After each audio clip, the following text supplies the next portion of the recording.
खुलुमबाय लोगोफोर, नोंथांमोनखौ बड' निउस चेनेलनि दिनैनि फुंबिलिनि रादाबाव बरायबाय। अन्नानै रादाबखौ जोबजासे नायलांनो गुरै खावलायबाय।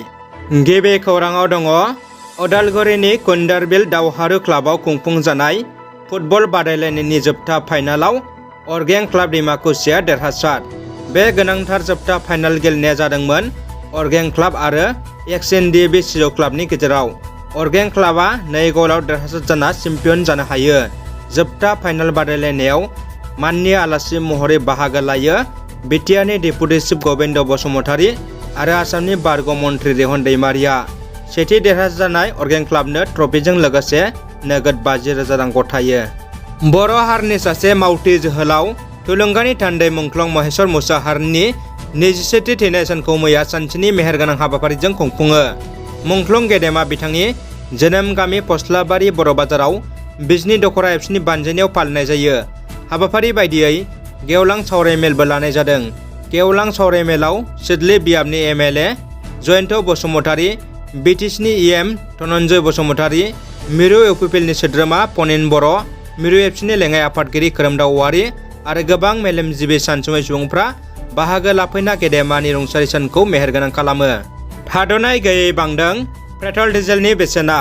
हादोर नाङैनो पेट्रल डिजेलनि बेसेन बांनायजों लोगोसे मुवा बेसादनि बेसेन बांनाया सरासनस्रा सुबुंनि जिउ खुंनायाव जेंना नुजाथिनाय नुनो मोन्दों। आसाम रायजोनि राजथावनि सहर गुवाहाटी नोगोरमायाव दिनैबो फिन पेट्रल डिजेलनि बेसेना बांदों। मख'नो गोनांदि पेट्रल डिजेलनि बेसेना सानथामनि उनावनो मैया अदेबानि रबिबार बारायखालि फिन बांनायखौ नुनो मोन्दों। गुवाहाटी नोगोरमायाव पेट्रलनि बेसेना बांनानै लिटारसेयाव 105.37 रां जाहैबाय आरो डिजेलनि बेसेनाबो बांनानै लिटारसेयाव 98.40 रां जाहैबाय। पेट्रलनि बेसेना 35 फैसा आरो डिजेलनि बेसेना 37 फैसा बांदों। गुबुन मोनसे खौराङाव मुगानि आगदारि बानेश्वर बसुमतारीनि जोनोम सान खुंनो थियारि। दिनै अदेबानि 1 नभेम्बर 2020 खालाराव एबसुआ फालिनो लानाय एबसुनि गायसनगिरि आफादगिरि मुगानि आगदारि बानेश्वर बसुमतारीनि 79थि जोनोम सानखौ बाक्सानि सिके दखरानि बेन्दोङाव थानाय चौधुरीपारा गामिनि गेवलां गेलेग्रा फोथाराव खुंनो थाखाय लाहार फाहार जाबाय।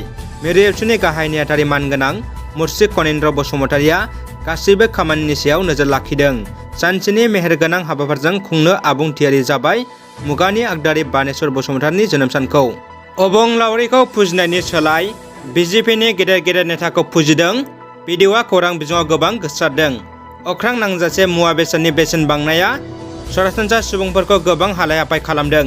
BJP सोरखारनि मुवा बेसाद, पेट्रल डिजेल आरो संग्रा गेसनि बेसेन बांनायखौ लानानै सुभाष तामां मुंनि सुबुङा इसोरखौ फुजिनायनि सोलाय BJPनि गोहोगोरा दैदेनगिरिफोरनि मुसुखाखौ फुजा होनाय नुनो मोन्दों।